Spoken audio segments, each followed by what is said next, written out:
Hi, this is Emily the Audi Nerd. Tonight's head-to-head is the battle of the RS Sportbacks. Let's go!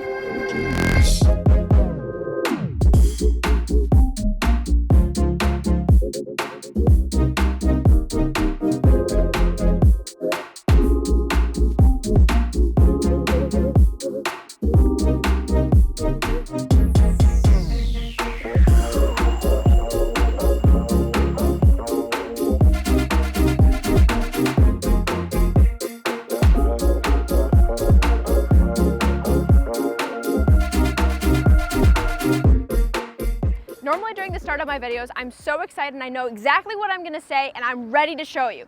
But tonight, I'm sitting here with both of these. I don't even know where to start. Both of these are the absolute best that they possibly could be on each of the respective platforms. We have the RS5 Sportback and the RS7 Sportback. You may be thinking, they sure look similar, and to the untrained eye, you'd be right. The RS5 is the more economical and slightly smaller option for getting into the RS. But the really cool part is we put everything to the max. The car is dialed up to 11. We borrowed an engine from Porsche, and you can see they didn't skip anywhere on the design of the vehicle either. This one is sure to turn heads just as much as the RS7.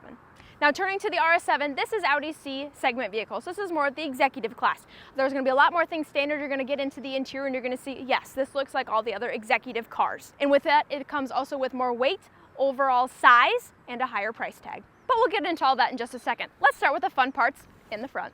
The RS7 and the RS5 have both equally legendary power plants. They're both Hot V twin turbos. In the United States, the only B-segment RS offering is the RS5. In other markets, they also have the RS4 Avant. That vehicle has the same power plant as the RS5, but today we're going to focus on the RS5 since that's what we get here in the United States. The RS5 has the 2.9-liter V6 twin turbo engine out of the Porsche Panamera. It has 444 horsepower and 442 pound-feet of torque. It goes from 0 to 60 in 3.8 seconds. This hot rod clips off the quarter mile in 11.8 seconds at 115 miles an hour as tested by Car and Driver. We did not get the chance to test this one today, but maybe in the future you'll get to see it on the track. And now for the big brother, the RS7. The RS7 has 591 horsepower with 590 pound-feet of torque. It goes from 0 to 60 in 3.6 seconds. This one tackles the quarter mile at 11.3 seconds at 122 miles an hour. Pretty darn quick for a sedan that weighs nearly 5,000 pounds.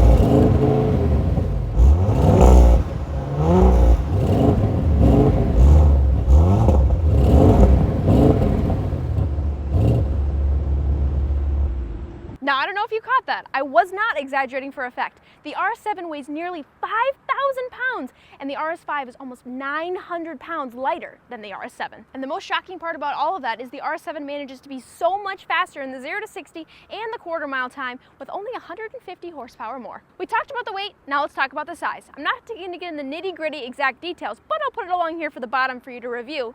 And here are the highlights. There's about a 9-inch length difference between the two and about a 3-inch width difference. And as you can see from how they're sitting right now, and the RS7's roofline is about an inch higher than the RS5. The RS5 and the RS7 are both a wide body version of the cars that they're based on, and as you can see, they've executed that beautifully. The RS5 is 1 inch wider than the A5 and the S5, and the RS7 is 2 inches wider than the A7 and the S7. The RS5 has a 6-piston front caliper with a 14.8-inch front disc brake. It rides on a 20-inch wheel with summer tires, and this is where I'd like to note something that's not available on the RS5 but is on the RS7.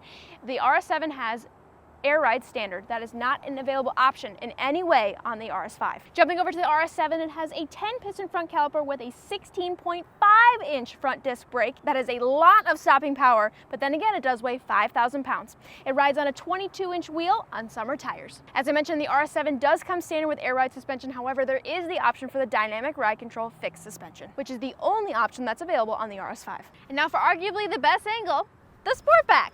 As you can see from even a design language, Audi really did make them big brother, little brother. Look at how the diffusers, they go along and they're exact same with the honeycomb peeking out and the huge oval exhaust pipes. One thing you're going to note by looking at these vehicles, especially because they're in white and it's going to stand out to you immediately, is the spoiler along that. That is all in black, but because the RS7 has an integrated spoiler, you'll see that one does not have the contrasting element. So it's a very unique signature to there. You will also see that the taillights are slightly different, where the RS7 has the bar that goes all the way along, and the RS5 just has what I like to call the eyelash design on the rear as well. You also see the really cool part on the RS5 is the little vents that they added on the side to give it that really wide, aggressive stance. That is not something they did on the RS7. But now let's talk cargo capacity. Now coming in for the RS5 cargo capacity, this one actuates the same as any other Sportback with the automatic lift gate here. It does have the integrated sunshades, which you'll see right here. These are also privacy covers. The reason I say sunshades is kind of nice because it keeps extra heat from being underneath here. Inside the cargo capacity with the seats up is 21.8, and with the seats down, it is 35 cubic feet of cargo capacity. Underneath here, you'll see you do have just your spare tire, which is a unique thing to RS vehicles because the RS5 is the only one with a spare tire. But now let's check out the big brother, the RS7. The RS7 is a lot bigger back here. It still does have that electronically actuated lift gate here, and you'll see it does also come with the sunshades. The reason why I say these are sunshades and privacy covers, with the dynamic headlight, you do get this extra actual sunshade back here, which is a pretty cool and nice touch of an element. It has 24.9 cubic feet of cargo capacity and 45.2 with the seats down. Now note, what does that cargo capacity really mean? How big is that actually? This is about the same size as the Q5 has for cargo capacity. And so I always like to say, why would you need an SUV when you've got one like this? And just for the sake of continuity, you'll see there is no spare underneath here. Now both the RS7 and the RS5 have the programmable height for the Sportback lift. You can see if you press it down and say maybe this is a more comfortable height, you would press and hold on this button and then listen. That lets you know that has been reset to the new max height. If you wanted to adjust it, use both hands on both sides equally, pushing all the way back up to max height. And once you've reached that, press and hold again, and that would be resetting you back to max height. All right, now you all know the drill. Let's check out how I fit in the back seat. I'm 5'5" 3/4". My husband's a little bit over 6 feet tall. So coming in the RS5 first, you can see just a little bit to duck my head, but coming in here once I'm comfortable, there's still a lot of room in front of my knees, and the headliner has been sculpted out to allow for a lot of extra headroom. There is a handle here, which is kind of nice if I were to be pulling myself in and out, and as you can see, it has a little bit lower of a load height, which can be kind of nice, especially if you have hip issues. Now jumping into the RS7, I barely even needed to duck my head whatsoever. I have tons of room in front of my knees still, and this is even a further back seat, as you can see, because there's more adjustment.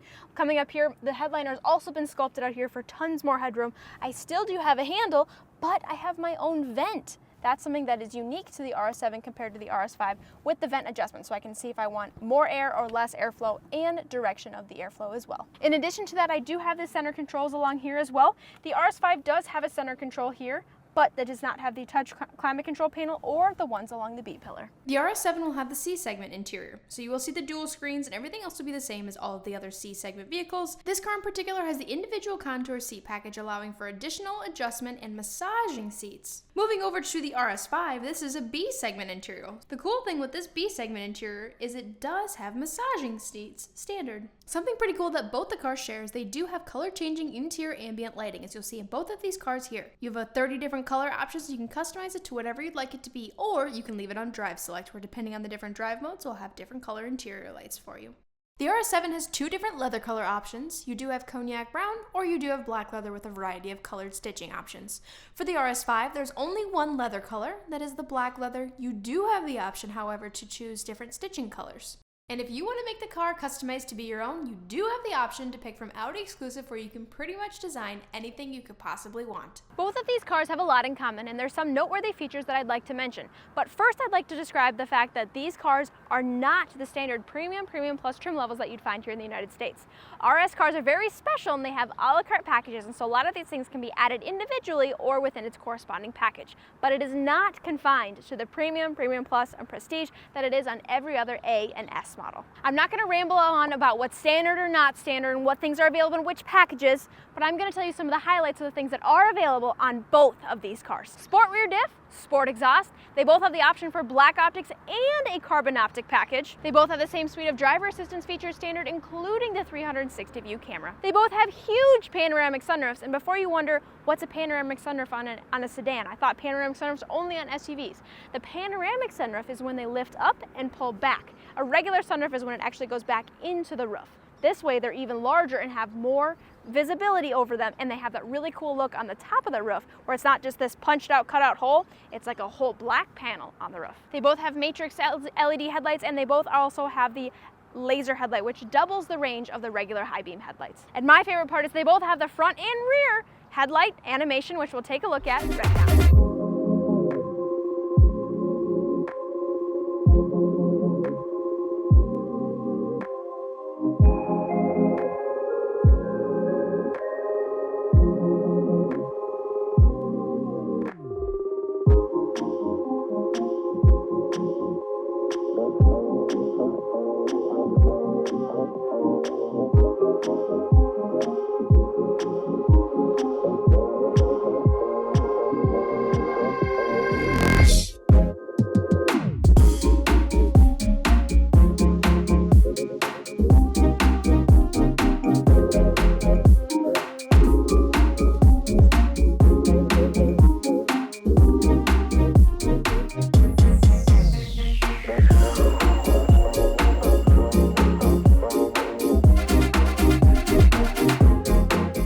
We mentioned earlier how the RS7 is the C segment vehicle, so it has some more luxury features or creature comfort features that are available to it. I'm going to go over a few things that are noteworthy on the RS7 specifically that are not available on the RS5. Rear wheel steering, air suspension, night vision, and the advanced 3D Bang & Olufsen sound system. Dynamic suede headliner, power soft closing doors, individual contour seats. However, the RS5 does have massage, but it's not as intense and customizable as it is with the RS7. Extended leather, which means it can be all over the dashboard, the extra armrest over on the side, the center console panel. It can be as much as you want it to be. These things really make the RS7 feel like a far more luxurious cruising machine, but it's also powered by a V8 with not one, but two turbos. Now let's talk about price, because as we've discussed, we have a B segment vehicle and a C segment vehicle, so there's going to be a huge difference in price. As you can see, there is a massive difference. For this difference in price right here, you could go buy a new A4 for that. But when you break it down to just the facts on the things that are available and the entry price of both of these vehicles and what you want to do with them, that is when it can land you on which vehicle or the other. Now, if you know me personally, you know that I have two RS3s, and the thing I love the most about them, which is kind of the weirdest thing about the two of them, is how they're really, really driver focused. Yes, every Audi's driver focused. We want you to enjoy them. Yes, yes, yes. It's more than that. It's the fact that the RS3s are not overwhelming with the technology. You get in, you feel the car, you drive the car, and there's also some techie stuff over there, a good sound system, Apple CarPlay, Android Auto, but most importantly, you drive the car. On a B segment vehicle, you're gonna have the opportunity to have a more driver-focused vehicle. And I mean that only in the way that it's not as overwhelming with all of the available options and features with it, and swaddling you in leather and luxury and an air ride suspension. So if you plan on doing an occasional track day and you wanna feel the vehicle and don't need a whole lot of tech, this is the one. If you plan on taking long road trips, you're really focused on all the available features that are offered, and you like the rumble of a V8, the RS7 is the right choice for you. But ultimately, it's not up to me. It's whatever you want, and both of these are great options. Just for fun, before we wrapped up, I wanted to do something fun that I haven't done in my other head-to-head videos. We're going to compare here the turning radius of the RS5 and the RS7.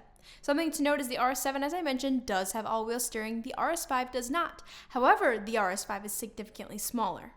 So as we watch here, and I do the exact same thing from the same spot by turning the wheels before I start moving the car, and as they come around here, look how much they line up. The RS7 was able to turn in just ever so slightly sooner than the RS5. Pretty crazy considering that is the bigger car. And that just shows you what a difference the all-wheel steering makes for parking and maneuvering in small spaces. Thank you so much for watching this video. I had a lot of fun making it for you. I have made separate videos specifically in an RS5 Sportback and an RS7. So if you have specific questions about either of these vehicles, check out those videos or leave it below in the comments. Thanks for watching.